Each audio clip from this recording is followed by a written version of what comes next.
bitter criticism. This time, we will see what happened. We're going to see what happened in Gaza on Al Jazeera. As soon as my Xiaomi phone, my Redmi phone opens up, we will read everything about the genocide dossier.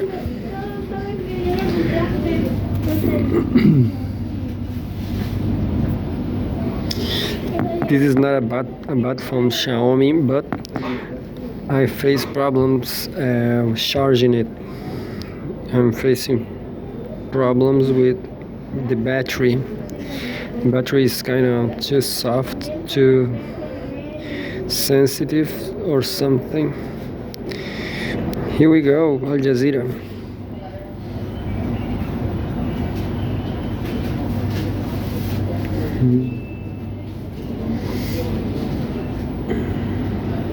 Do you remember the previous logo? It was better. But this is more minimalist, this is more clean. Here we go.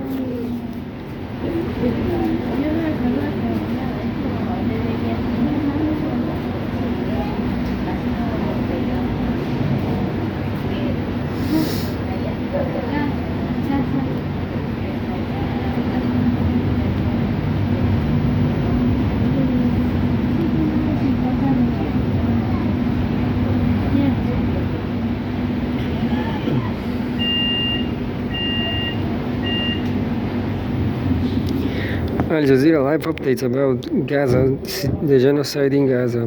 Live updates. Israeli attacks on Gaza City shelters kill at least 55 Palestinians.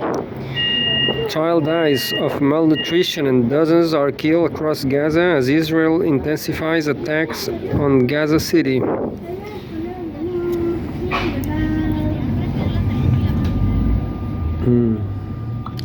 Today, Stefan Killen and Farah Najjar are writing the genocide, the live updates, the dossier. First, the United Kingdom, Australia, and Canada have formally recognized the State of Palestine as part of an effort to revive momentum for a two-state solution, according to a joint statement. At least 55 Palestinians have been killed in Israeli attacks on Gaza since dawn, with 37 killed in Gaza City. 3-year-old child Habiba Abu Shar has died due to malnutrition and lack of treatment, unquote, in southern Gaza's Khan Yunis. Displaced Palestinians from Gaza City have recounted being chased by Israeli quadcopters, which mean drones, after being forced to flee their shelters in the city. Israel's war on Gaza has killed at least 65,283 people and wounded 166,575 since October 2023. Thousands more are believed to be buried under the rubble. A total of 1,139 people were killed in Israel during the October 7 attacks, and about 200 were taken captive 3 minutes ago, Sunday, September 21st. Israel airstrikes target Gaza refugee camp. Our colleagues on the ground are reporting that intensive Israeli airstrikes are targeting the Al-Shati refugee camp west of Gaza City. 7 minutes ago, Israeli officials urged retaliation over recognition of Palestine by Amdan Salhut. Al Jazeera is reporting from Jordan because it has been banned in Israel and the occupied West Bank. There's been a lot of reaction pouring in from Israel. The country's foreign ministry has said this benefits to one but Hamas. this benefits no one but Hamas. Members of Netanyahu's right-wing coalition are basically echoing that sentiment. There are those who are calling this decision anti-Semitic. Those who say this serves as an emboldens Hamas, and then who are calling for retaliation and countermeasures like the annexation of the occupied West Bank. Netanyahu spoke earlier this morning in a cabinet meeting saying he is going to meet his partners at the UN General Assembly. He will also be meeting Trump, his fourth meeting at the White House since Trump started his second term. And Netanyahu said this is something they are going to be discussing with Israel. Oh, I clicked in the propaganda, but I'm back now. And there's a new live update available.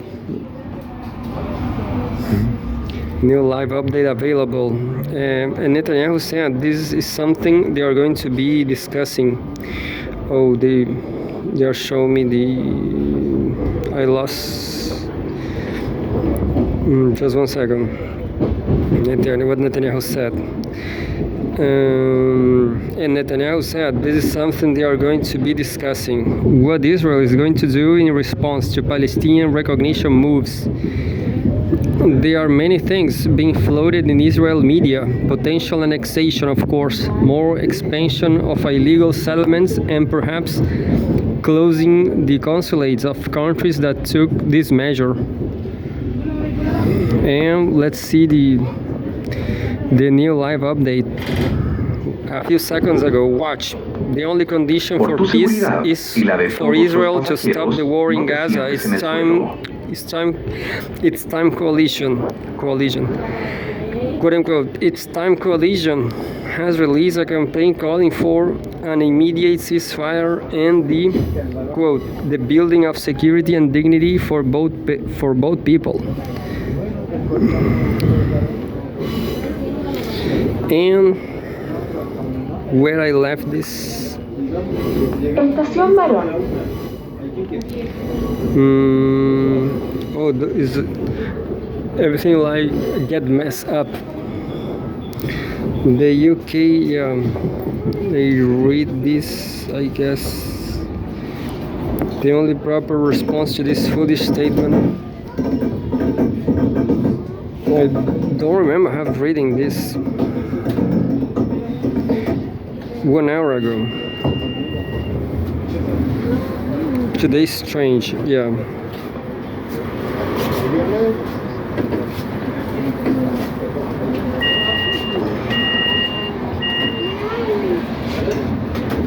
Here we go. Netanyahu says Israel will continue developing settlements in West Bank.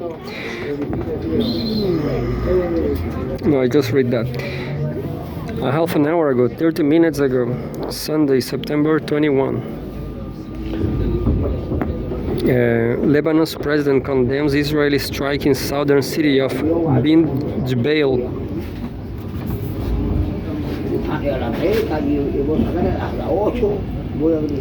There's a lot of cities. Lebanon's president Joseph Aoun has condemned a quote-unquote new massacre in the southern city of Bin Jbeil, where 5 people, including 3 children, were killed in an Israeli drone strike.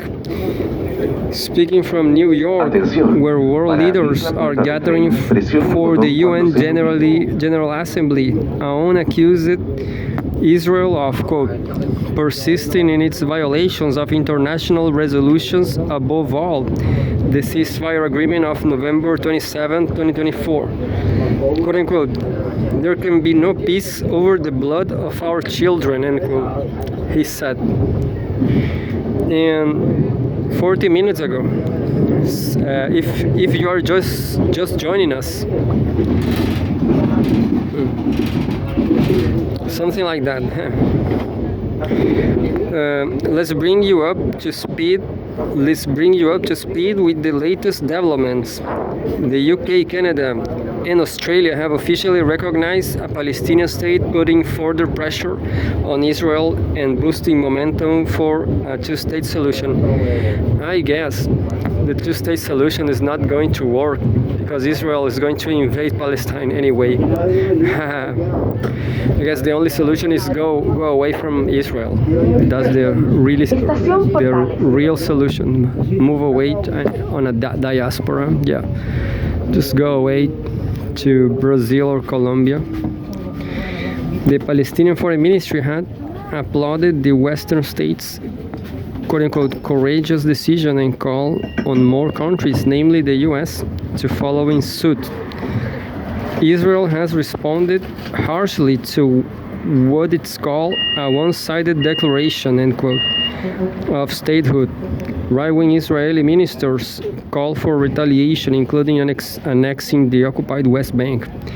Israeli attacks have continued to pound Gaza, killing at least 55 people today. Among the latest victims are four children killed in an air raid in central Gaza's Bureid refugee camp. 3 more children have been killed by an Israeli drone strike in southern Lebanon's Bin Jbeil. And 1 hour ago, Israeli ministers threatened to impose sovereignty over occupied West Bank. Israeli government ministers have threatened to impose sovereignty over the occupied West Bank in response to the recognition of a Palestinian state by the UK, Canada, and Australia. National Security Minister Itamar Ben-Gvir said that the recognition of Palestinian statehood, which has described it as a quote-unquote reward for murderers, demanded quote-unquote immediate countermeasures, the immediate application of sovereignty, end quote, in the occupied West Bank, and quote, and the complete destruction of the Palestinian Terrorist Authority, end quote. Quote, I intend to submit a proposal for the application of sovereignty to the next government meeting, end quote, he said in a post on X. Culture and Sports Minister Miki Sohar echoed the threat, describing the recognition of Palestinian statehood as, quote, a meaningless declaration, reeking of anti-Semitism and hatred of Israel, end quote. The only proper response to this foolish statement is the application of Israeli sovereignty over Judea, Samaria, and the Jordan Valley, end quote, he said in a post on X, using biblical terms to refer to the West Bank. And that's it. I'm not Zionist, but I really don't understand how Israel cannot defeat the enemy, which means the Palestinians. Why they just don't thank them? Everything, Man, maybe they are hiding. Who knows?